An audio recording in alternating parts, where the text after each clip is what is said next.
बिस्मिल्लाहिर्रहमानिर्रहीम। अस्सलाम वालेकुम जी स्टूडेंट्स, आज मैं आपके साथ शेयर करने जा रही हूँ क्वेश्चंस एक्सरसाइज 10.2 के। जी ये सेकेंड ईयर की बुक है स्टैट्स की। एक्सरसाइज 10.2 नॉर्मल डिस्ट्रीब्यूशन का चैप्टर है। इस पे आ जाएं। फर्स्ट क्वेश्चन देखें, 1 का ए पार्ट। 1 का ए पार्ट है, if x is a normal random variable with mean mu 20। अच्छा, पहले नंबर पे मैं आपको ना इस क्वेश्चन पे आने से पहले थोड़ा सा बता दूं कि 10.2 में क्या एक डिफरेंट चीज़ है जो कि 10.1 में नहीं थी। 10.1 में क्या था? स्टैंडर्ड नॉर्मल रैंडम वेरिएबल का नाम आता था। स्टैंडर्ड का वर्ड था 10.1 में, यानी कि स्टैंडर्ड के वेरिएबल को हम क्या कहते हैं? जेड। ठीक है, z था वहाँ पे। z फॉलोस नॉर्मल डिस्ट्रीब्यूशन होता था विद म्यू एंड 1। अब ये ज़ीरो है, ये ज़ीरो है म्यू, और 1 है सिग्मा स्क्वायर, जिसको हम वेरिएंस कह सकते हैं। मीन एंड वेरिएंस दो पैरामीटर्स होते हैं z के, और z क्या है? Standard normal random variable. ये 10.1 में था। अभी आ जाए 10.2 पे। 10.2 में है नॉर्मल रैंडम वेरिएबल। स्टैंडर्ड का वर्ड इसमें नहीं है 10.2 में, यानी कि इसको हम x से डिनोट करते हैं। इसको z से करते थे, इसको x से डिनोट करते हैं। x follows normal distribution with mu and sigma square, mean and variance. यहाँ पे ये कोई ना कोई वैल्यूज़ होंगी। जब स्टैंडर्ड वाला था तो उसमें 0 1 फिक्स था, मीन 0 वेरिएंस 1, और यहाँ पे कोई भी चेंज हो सकता है। हर क्वेश्चन में चेंज आएगा, म्यू चेंज होगा, सिग्मा स्क्वायर चेंज होगा, वगैरह वगैरह। 10.2 एक्सरसाइज है।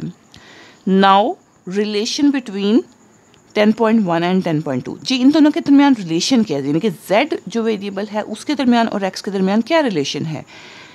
z बराबर होता है x minus mu over sigma. यानी कि अगर x हमें दिया गया है, x में से अगर हम मीन को माइनस कर दें और सिग्मा पे डिवाइड कर दें, वेरिएंस पे नहीं, स्टैंडर्ड डेविएशन पे, यानी कि सिग्मा स्क्वायर पे डिवाइड नहीं करना, सिग्मा पे डिवाइड कर दें, तो ये क्या बन जाएगा? ये z बन जाएगा। ठीक है, आई होप आपको काफ़ी हद तक समझ आ गई होगी कि ये स्टैंडर्ड नॉर्मल वेरिएबल क्या है और नॉर्मल रैंडम वेरिएबल क्या है। अभी आ जाएं फर्स्ट क्वेश्चन पे। पहले मैं क्वेश्चन रीड करती हूँ, फिर आपके सामने आके सॉल्व करती हूँ। जी क्वेश्चन देखें, if x is a normal random variable with mean mu and sigma is equal to 4, write down its probability density function. अब हमें कहा गया है कि प्रोबेबिलिटी डेंसिटी फंक्शन लिखें।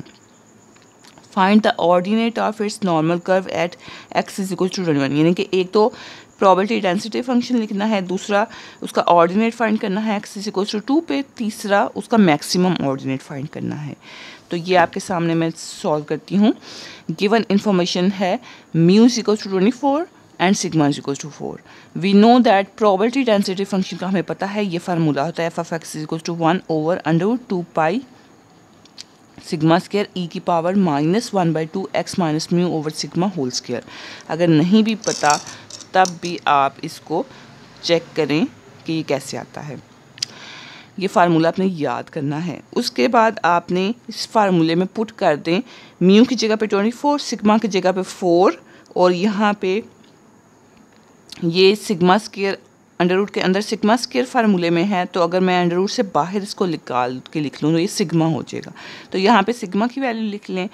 ये सब वैल्यूज़ लिखने के बाद हमने क्या फाइंड करना है? ये तो प्रोबेबिलिटी डेंसिटी फंक्शन का फार्मूला था ना। Now ordinate at x is equal to 21। अब इसी फार्मूले में x की जगह पे 21 लिख लें। तो अब इसको सॉल्व करना है। कैसे सॉल्व करना है? कैलकुलेटर पे आप 21 माइनस 24 करें, जो आंसर आएगा उसको 4 पे डिवाइड करें, जो आंसर आएगा उसका स्क्वायर ले लें, होल स्क्वायर है ना, होल स्क्वायर ले लें, फिर जो आंसर आएगा उसको 2 पे डिवाइड कर लें, फिर e की पावर माइनस वो सारा आंसर इसका लिख लें, जो कि आ गया है 0.281। ठीक है, अब कैलकुलेटर पे आपने और डिवाइड में ये जो है इसको सॉल्व करके डिवाइड में लिख लें, यानी कि अंडर रूट लें, उसमें अंडर रूट में 2 पाई लिखें, आंसर निकालें, उसको 4 से मल्टीप्लाई करें और डिवाइड में लिख लें। अब कैलकुलेटर पे आपने इसकी पावर e की पावर माइनस दिस 1 लिखनी है। कैलकुलेटर पे आपको e लिखना आई थिंक आ गया होगा आई होप सो आ गया होगा कि आपने शिफ्ट के साथ LN का बटन प्रेस करना है तो E आ जाएगा आपके कैलकुलेटर पे। फिर ये माइनस छोटा सा आपने लिखना है, जो माइनस यूज़ होता है, प्लस माइनस में बोला नहीं, एक साइड पे ब्रैकेट पे माइनस लिखा होगा, वो माइनस लिखना है और ये वैल्यू लिखते हैं तो इक्वल करें, ये वैल्यू आ जाएगी। या इसको इस पे डिवाइड करें तो ये आपका फाइनल आंसर, जो कि बुक में भी यही है। मैं आपको शो करवा देती हूँ ये, ठीक है। और मैं आपको दोबारा से एक बात बता दूँ कि पॉइंट के बाद अगर इन 2-3 डिजिट्स के बाद आगे आंसर चेंज आ रहा है तो इट्स ओके, नो इशू जी। नेक्स्ट क्वेश्चन पे आ जाए, बल्कि नेक्स्ट क्वेश्चन है, इसी क्वेश्चन का हिस्सा थोड़ा सा रह गया है। मैक्सिमम ऑर्डिनेट फाइंड करने का कहा गया है। वी नो दैट, अब मैक्सिमम ऑर्डिनेट का हमें पता है कि कैसे फाइंड होता है, जब हम x की वैल्यू म्यू के बराबर लिखते हैं, यानी कि पीछे तो उन्होंने x इज इक्वल टू 21 पूछा है ना, तो अगर x is equal to mu के बराबर हो जाए तो वो मैक्सिमम ऑर्डिनेट हो जाता है। यानी कि इस x की जगह पे मैं म्यू पुट कर दूँ, तो देखें ऑटोमेटिकली ये चीज़ कैसे ख़त्म होती है। म्यू माइनस म्यू 0 होगी, 0 ओवर समथिंग 0 होगी, 0 का स्क्वायर 0 है, 0 को 2 पे डिवाइड करेंगे 0 है, यानी कि e की पावर में 0 आ गई। अब e की पावर 0 किसके बराबर होती है, 1 के बराबर, यानी कि टोटल ये 1 के बराबर हो गई, ये सारा ख़त्म हो गया। यहाँ पे सिग्मा बाहर आ गया, 4 आ गया। डिवाइड में आपने इसको सॉल्व किया, डिवाइड में लिख लिया 1 over this one that is equal to this one, और यही आंसर है। आप चेक कर लें, ये 1 का ए पार्ट हो गया कंप्लीट। अब आ जाएं आप 1 के बी पार्ट पे। जी ये क्लास, ये इंटरेस्टिंग क्वेश्चन स्टार्ट हो गए हैं और वेरी इंपॉर्टेंट, ठीक है। अब इन क्वेश्चन से ऑनवर्ड बड़ी इंपॉर्टेंट क्वेश्चन हैं और इंटरेस्टिंग भी हैं, नॉट डिफ़िकल्ट। जी अभी 1 का बी पार्ट में आपके सामने रीड करती हूँ, क्या लिखा है। सपोज, बड़े ध्यान से आपने सुनना है। Suppose that during periods of transcendental meditation the reduction of a person's oxygen consumption is a random variable have a normal distribution with mu is equals to 37.6 per minute and sigma is equals to 4.6 per minute. Find the probabilities that during a period of transcendental meditation a person's oxygen will be reduced by. जी अब इस question को पढ़ के आपको क्या लगा है कि क्या गिवन इन्फॉर्मेशन है। एक हमें म्यू दिया हुआ है, ठीक है, एक हमें सिग्मा दिया हुआ है, ठीक है। म्यू एंड सिग्मा दो वैल्यूज हमें दी गई हैं और पूछा क्या गया है, पार्ट्स हैं 1 2 3। क्या पूछा गया है, फाइंड द प्रोबेबिलिटीज़। जी क्लास की बात पहले भी मैं डिस्कस कर चुकी हूँ कि आपको या तो प्रोबेबिलिटी पूछा जाएगा या एरिया। एरिया और प्रोबेबिलिटी एक ही चीज़ के दो नाम हैं। यहाँ पे लिखा होता है ना फाइंड द एरिया, उसका भी यही मतलब था कि आपने प्रोबेबिलिटी ही फाइंड करनी है। एरिया एंड प्रोबेबिलिटी दोनों एक ही चीज़ के दो नाम हैं। और अगर आपसे कहा जाए कि पॉइंट फाइंड करना, वो एक डिफरेंट थिंग है। पॉइंट के लिए आपको पता ना फिर टेबल नंबर 10 यूज़ करना पड़ता है, प्रोबेबिलिटी और एरिया फाइंड करने के लिए टेबल नंबर 9 यूज़ करना पड़ता है। तो अब हम ये क्वेश्चन स्टार्ट करने लगे हैं। प्रोबेबिलिटी फाइंड करनी है इन तीनों पार्ट्स के लिए। पहला पार्ट है एट मोस्ट 35, दूसरा पार्ट है एट लीस्ट 44.5 और तीसरा पार्ट है anywhere from this one to this one. ये मैं आपके सामने सॉल्व करती हूँ, देखें जी। 1 के बी पार्ट में गिवन इंफॉर्मेशन क्या कुछ है, गिवन दैट x फॉलोज। अब देखिए यहाँ पे क्योंकि 10.2 है ना तो यहाँ पे x आ गया। अब कैसे पता लगा था कि ये 10.2 का क्वेश्चन है, 10.1 का नहीं है। देखिए यहाँ पे वर्ड चेक करें क्या है, नॉर्मल डिस्ट्रीब्यूशन। अगर यहाँ पे वर्ड होता है ना standard random variable have a normal distribution, अगर यहाँ पे होता है ना स्टैंडर्ड नॉर्मल डिस्ट्रीब्यूशन तो फिर हमने कहना था कि 10.1 है। अभी नॉर्मल डिस्ट्रीब्यूशन इट मीन्स हमने यहाँ पे x यूज़ करना है। x follows normal distribution. ये जगह याद रखें ब्रैकेट में मैं आपको सिखाने लगी हूँ, ये जगह ब्रैकेट में म्यू की होती है, ये जगह ब्रैकेट में सिग्मा स्क्वायर की होती है। अब दिया हमें सिग्मा हुआ है 4.6, हमें सिग्मा की वैल्यू दी है, लेकिन यहाँ पे इस ब्रैकेट में लिखने का ये तरीका होता है कि आप इसका ऊपर स्क्वायर लिख दें। क्यों? क्योंकि सिग्मा स्क्वायर की जगह वेरिएंस की, क्योंकि दो पैरामीटर्स होते हैं नॉर्मल डिस्ट्रीब्यूशन के, मीन एंड वेरिएंस, ठीक है, म्यू एंड वेरिएंस यानी कि सिग्मा स्क्वायर। तो बस आप लिख दें यहाँ पे स्क्वायर, लेना आप स्क्वायर बस, क्योंकि हमें क्वेश्चन में 4.6 दिया गया था तो आप 4.6 ऐसे बस ऊपर स्क्वायर लिख लें, क्योंकि लिखने का ये तरीका होता है। इससे ये निकला कि म्यू की वैल्यू ये है और सिग्मा की वैल्यू ये है। अब फाइंड करना है, फाइंड द प्रोबेबिलिटीज़, ये प्रोबेबिलिटीज़ फाइंड करनी है। पहला पार्ट है जी एट मोस्ट 35, एट मोस्ट 35 इसकी प्रोबेबिलिटी हमें चाहिए। यानी कि हमें किसकी प्रोबेबिलिटी चाहिए? Probability of X less than or equals to 35। अब ये less than or equals to 35 कैसे आया? तो ये बात आप याद कर लें, शायद मैंने आपको पहले भी बताई हो। आपने यही बात याद रखनी है कि एट मोस्ट के लिए हम लगाते हैं less than or equals to, चाहे रट्टा लगा लें। एट लीस्ट के लिए रट्टा लगा लें ना, एट लीस्ट के लिए हम लगाते हैं greater than or equals to, यानी कि एट लीस्ट का वर्ड आते ही greater than or equals to लगाना है आपने। इसकी रीज़न क्या है? अगर मैं आपसे कहूँ कि आपने क्लास एट लीस्ट 5 क्वेश्चन ज़रूर करके आने, इसका क्या मतलब है कि आपने 5 क्वेश्चन तो हर सूरत करने ही करने हैं, लेकिन 5 से ज़्यादा भी कर सकते हैं। यानी कि greater than or equals to, at least का वर्ड आते ही greater than or equals to, कि उससे कम की गुंजाइश नहीं है। कम अज़ कम आपने इतने तो ज़रूर करने हैं, तो उसमें कम नहीं करने, ज़्यादा कर सकते हैं। तो एट लीस्ट में greater than or equals to और एट मोस्ट उसका उलट होता है, एट मोस्ट में less than or equals to. ये आपने याद रखनी है ये बात। और अब इसको हमने सॉल्व करना है। अब देखें यहाँ पे एक्स है, पिछली एक्सरसाइज में यहाँ पे जेड होता था, अभी यहाँ पे एक्स है, क्योंकि ये स्टैंडर्ड का वर्ड नहीं था इसमें। अब इसको हमने सॉल्व करना है। कैसे करें सॉल्व? पहला स्टेप ये होगा इसको सॉल्व करने का, इस एक्स को जेड बनाएं जी, क्योंकि हमारे पास टेबल्स तो वही हैं जो हमने 9 और 10 यूज़ किए हैं, और पिछले एक्सरसाइज में जो फार्मूलाज यूज़ किए हैं वही हमारे पास हैं। तो उन्हीं फार्मूलाज को यूज़ करके हमने करना है। लेकिन वो फार्मूलाज किसके हैं? वो जेड के। मैं आपको दोबारा से दिखा देती हूँ फार्मूलाज, आपको पता तो हैं।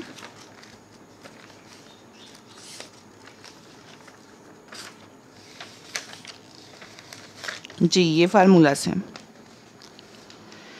ये थ्योरम्स फार्मूलाज। तो इसमें देखें ये तो z यूज़ हुआ है कि लेस हो तो उसमें a होता है, ग्रेटर हो तो -a वगैरह वगैरह, लेकिन ये z यूज़ हुए हैं। तो यहाँ पे x है, तो अब हम क्या करें? अब हमने ये काम करना है कि पहले नंबर पे x को z में कन्वर्ट करें। ठीक है, इस x को z में आपने कन्वर्ट करना है। कैसे कन्वर्ट करना है? रिलेशन का फार्मूला अभी आपको थोड़ी देर पहले मैंने बताया है कि आपने पहले स्टेटमेंट लिखी जो फाइंड करना है। ठीक है, फिर उसके बाद आपने इस x को z बनाना है। x को z लिख दें। आप सोच रहे होंगे कि ऐसे कैसे x को z डायरेक्ट लिख दिया, तो इधर हमने एक काम किया है, रिलेशन का फार्मूला यूज़ किया है, तब z आया है। जो काम इधर किया है वो ही काम इधर करना है। z का फार्मूला यूज़ करने के लिए क्या किया होगा? Minus mu divide by sigma. ये रिलेशन का फार्मूला मैंने अभी आपको बताया है कि z is equals to X minus mu divide by sigma. यानी कि दिस वन, ये अगर x की वैल्यू है तो ये भी तो x की वैल्यू है ना। तो इसमें से अगर आपने x minus mu divide by sigma करके इसको z लिख लिया है तो डायरेक्ट लिख लिया है। बेशक आप ना लिखें वो step x minus mu over sigma, लेकिन इस तरफ ज़रूर करना है। तो इस तरफ भी वही स्टेप हुआ होगा, minus mu divide by sigma.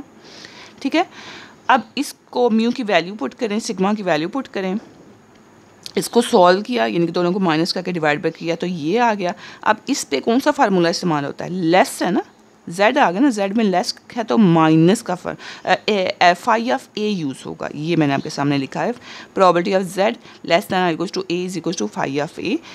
तो फाई ऑफ a यानी कि यही वैल्यू एज इट इज़ लिख दी। अब इसको टेबल नंबर 9 में चेक करना है, क्योंकि ये फाई का है। अगर फाई इन्वर्स होता तो वो टेबल नंबर 10 में होना था। टेबल नंबर 9 में यूज़ किया, ये आंसर आ गया।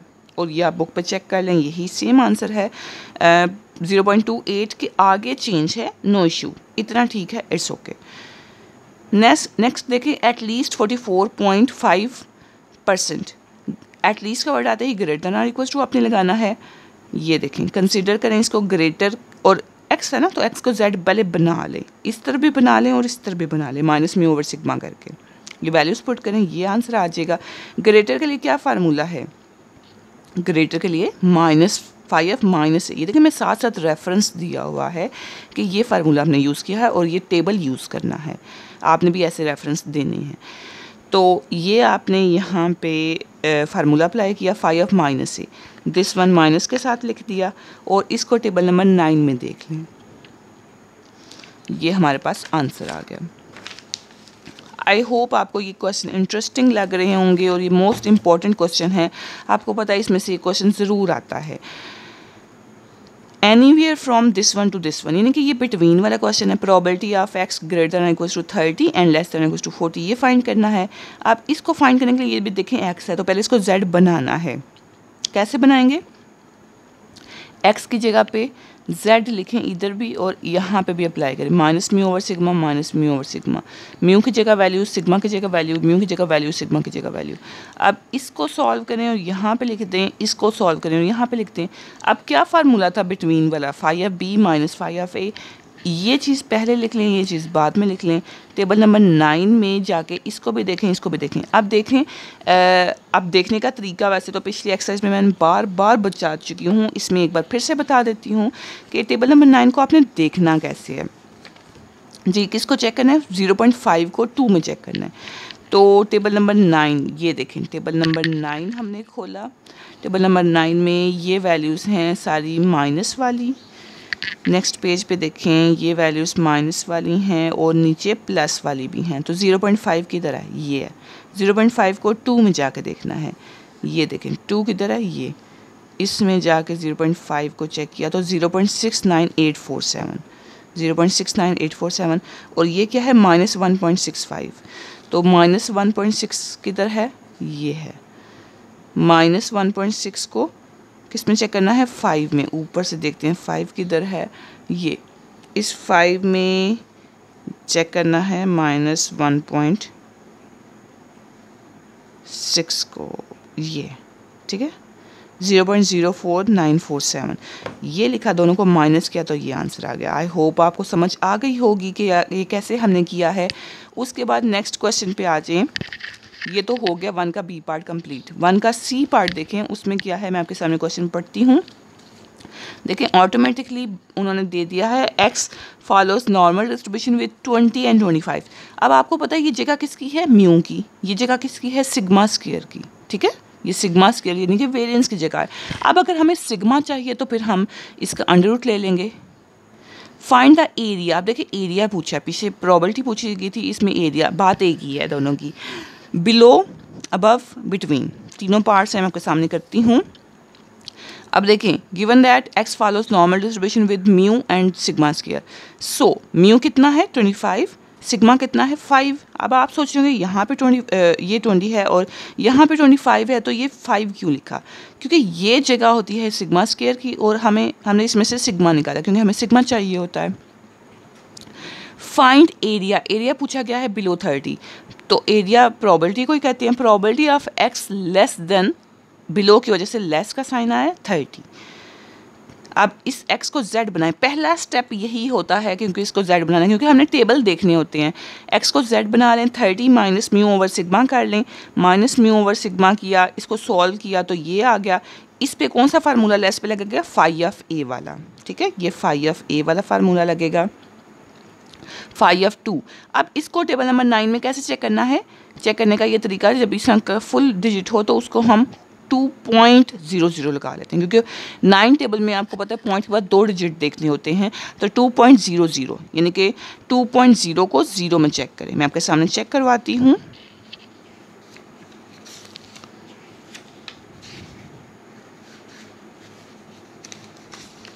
जी, ये टेबल नंबर है 9, उसमें आ जाएं। ये प्लस वैल्यूज है लेकिन 2 नहीं है। नेक्स्ट पेज पे ये देखें 2.0 को 0 में चेक करें तो 0.97725, 0.97725। आई होप आपको इसकी समझ आ गई होगी। अबव 30 में ग्रेटर लगाना है, 30 करना है। वैसे तो आपको ये क्वेश्चन खुद करना चाहिए, लेकिन चलिए मैं करवा देती हूँ आपको। ये पूछा गया है ग्रेटर की वजह से। ये x की जगह z लिखते हैं, 30 माइनस म्यू ओवर सिग्मा कर दें, क्योंकि z में कन्वर्ट करना ही करना होता है हमें। नेक्स्ट आप इसको सॉल्व करें माइनस म्यू ओवर सिग्मा करके, ये 2 आ गया। ग्रेटर के लिए क्या होता है? Phi of minus a, phi of minus a का फार्मूला। ये साथ साथ मैं रेफरेंस दे रही हूँ।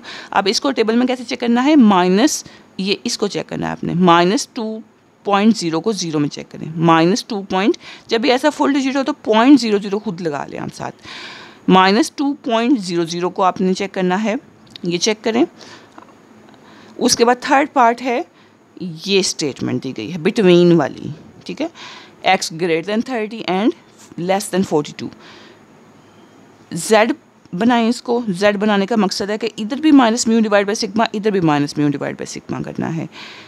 ये वैल्यूज़ पुट करें, सॉल्व करें, phi of b minus phi of a करेंगे, this one minus this one, ये लिखें, इस दोनों को टेबल से देखना है। 4.4 को किस में देखना है? ज़ीरो में, क्योंकि पॉइंट के बाद 2 डिजिट चाहिए तो ज़ीरो आप खुद से यहाँ पे लगा सकते हैं। 4.04 को ज़ीरो में देख लें, और 2 को कैसे चेक करेंगे? 2.0 को ज़ीरो में चेक कर लें। ये दोनों को माइनस करेंगे तो ये आंसर आ जाएगा, आप चेक करके देख लें। नेक्स्ट जी, क्लास क्वेश्चन नंबर 2 का ए पार्ट है, ये मैं आपके सामने रीड करती हूँ।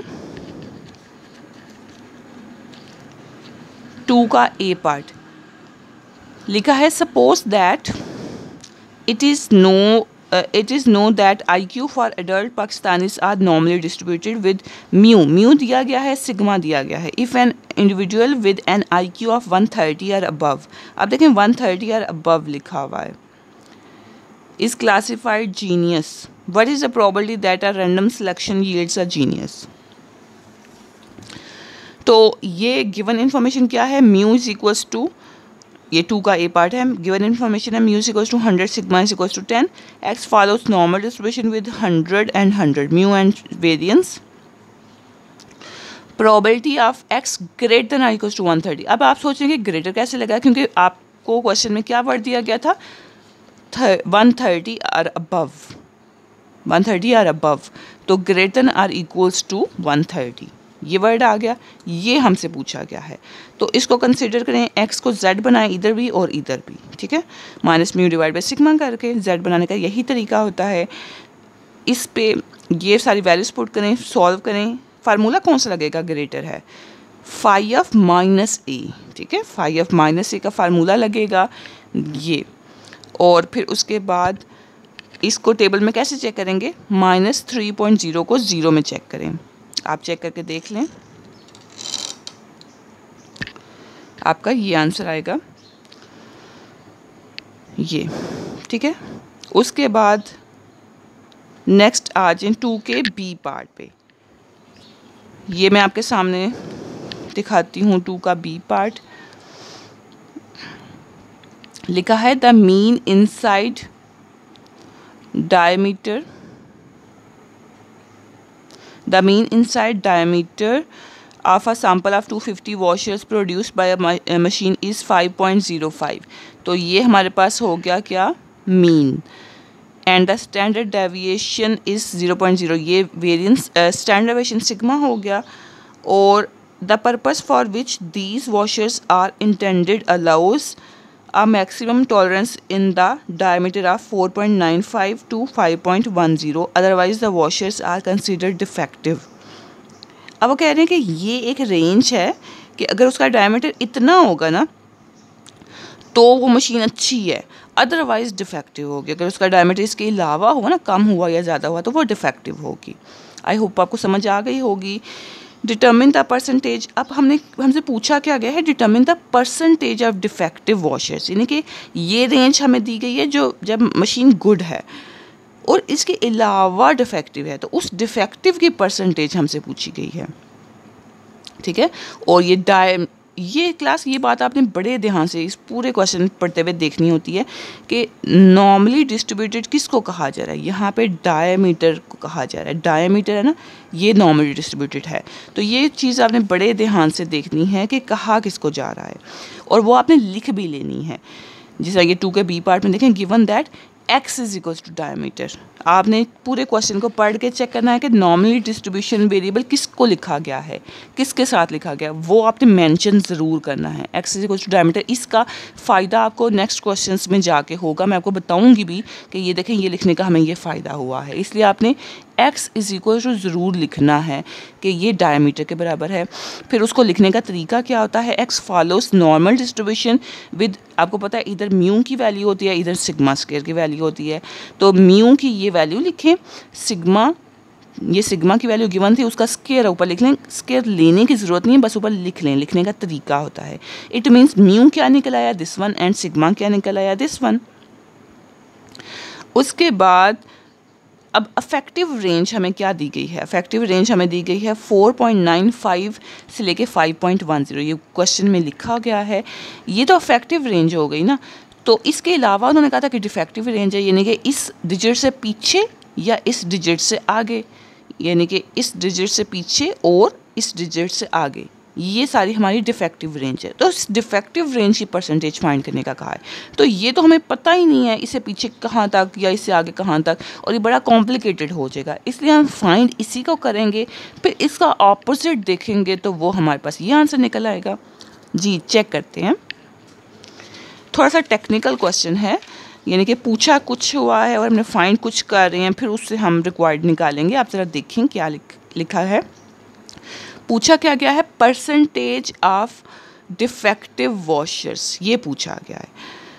First find for affective range. Affective range के लिए हम फाइंड करेंगे प्रोबेबिलिटी। जी अफेक्टिव रेंज ये ही है ना, दिस वन से दिस वन, इसके between probability of X greater then 4.95 and less then 5.10।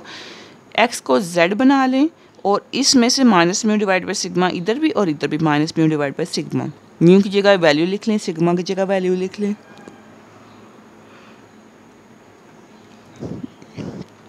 इसको सॉल्व कर लें, यहाँ लिख लें, इसको सॉल्व कर लें, यहाँ लिख लें। Phi of b minus phi of a, phi of b minus phi of a. अब फाई ऑफ बी की जगह पे 1 लिख लें और ए की जगह पे -2 लिख लें। इन दोनों को आपने टेबल नंबर 9 में चेक करना है। कैसे चेक करना है? 1 को कैसे चेक करेंगे? 1.0 को 0 में देखें। -2 को कैसे चेक करेंगे? -2 को 0.0 को 0 में देखें। ये आप चेक करेंगे, आंसर से होंगे, दोनों को माइनस करेंगे, फाइनल आंसर। अब ये आंसर किसका निकला है? ये निकला है प्रोबेबिलिटी ऑफ अफेक्टिव का। ठीक है, ये प्रोबेबिलिटी ऑफ अफेक्टिव का निकला है। तो अब प्रोबेबिलिटी ऑफ डिफेक्टिव कैसे निकलेगी? वो बराबर होती है, आपको पता है टोटल प्रोबेबिलिटी 1 होती है। तो 1 में से इसको माइनस कर लें तो हमारा रिक्वायर्ड डिफेक्टिव के लिए निकल आएगा, लेकिन हमें तो परसेंटेज चाहिए ना। तो 9 परसेंटेज के लिए आपको पता है इसको आप प्रोबेबिलिटी को 100 से मल्टीप्लाई कर दें तो वो परसेंटेज बन जाती है, और यही आंसर है। आई होप आपको समझ आ गई होगी, इसमें कोई कन्फ्यूजन नहीं है। जी आज के लिए इतना ही काफ़ी है। नेक्स्ट क्वेश्चन भी वैसे करवा दूँ, सेम क्वेश्चन है लेकिन थोड़ा सा आपके लिए लेंथी हो जाएगा, तो आप बस ये 2 क्वेश्चन तक समझें, अच्छा सा करें इसको, और ट्राई कर सकते हैं। वैसे आप क्वेश्चन नंबर 3 करना चाहें तो कर लें, अदरवाइज़ मैं आपको करवा दूँगी इंशाल्लाह नेक्स्ट वीडियो में टुमारो। ओके, अल्लाह हाफिज़।